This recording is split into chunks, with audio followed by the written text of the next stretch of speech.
Fork and Film is an immersive culinary experience. We recreate dishes from iconic nostalgic films, and then we serve them as they appear on screen. So some movies that you haven't seen since you were little, you're able to watch and try the exact dishes that you always wanted to try. We really try to base movie choice off of nostalgia, and we'll we'll watch a movie like a million times, right? And we'll pick out the most iconic moments from the movie, and then we'll go back, look at the iconic moments, and then we usually try to think of three things. Number one, like I'm from New Orleans, she's from New York. Like it has to taste good. Number one, right? So like, what's a dish that we can make that tastes good? Number two, aesthetic. How can we make you like take a picture and video of it and post it on your Instagram, and how can it look as similar as possible to what's on screen at that exact moment? And then number three, we like to have just a little bit of interaction. Like our parents always told us, don't play with your food, but we want you to play with your food. So how can we make each course as fun as possible is our main goal. We came up with this idea when we were watching Matilda, and there is this scene where he was eating the chocolate cake, and even though it's supposed to be a gross scene, when I was little, I was like, this cake looks so good. So that's definitely what started it. And then, of course, Ratatouille. It has so much food, and it looked so good, especially with him making it. So those are some of our favorites. Yep. Vegas is just so much fun. People come to Vegas to have fun.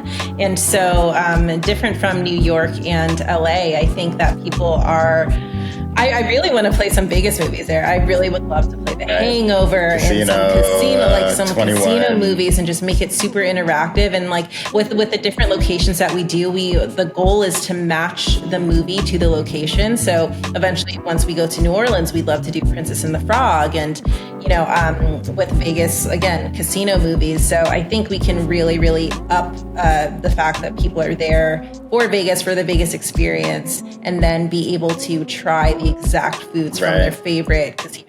Right. It's like, in New York, how do we show The Godfather in New York? How do we show La La Land in Los Angeles? We did a pop-up in Hawaii. We did Lilo and Stitch. We had live elements of actual fire dancers and hula dancers. Like she said, New Orleans, Princess and the Frog. So the goal is to include movies that everybody loves, right? Like Ratatouille, which is why we're starting out with Ratatouille, but also how do we implement something that's specific to the location we're in? So Ratatouille will be running from August 9th, I believe, until around mid-September. And then once we get into mid-September, towards the end of September, spooky season is on. So we'll be showing Hocus Pocus and Nightmare Before Christmas for Halloween.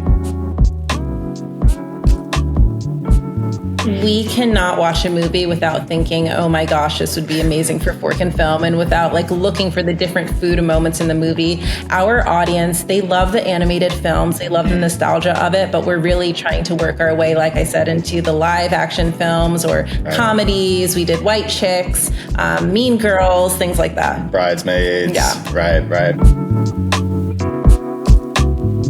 So what we usually tell our audience is to set your alarms and have your laptops and your phones charged and open, because the tickets go literally within seconds. Right. And I mean, we're usually like for LA, we're sold out about 2 months in advance at any given time. About the same with New York. So we expect it to be the same in Las Vegas. I think another thing to mention maybe as well is just all of our menus, even though we come up with the creative ideas, like we have a team of chefs that's led by our executive chef, Cole Lawson, that carefully curates every single recipe. And there's also like a focus on vegan food as well, right? So if you don't like meat, for instance, right, we have vegan menus. We also have vegetarian menus. So we're able to accommodate to dietary restrictions as well.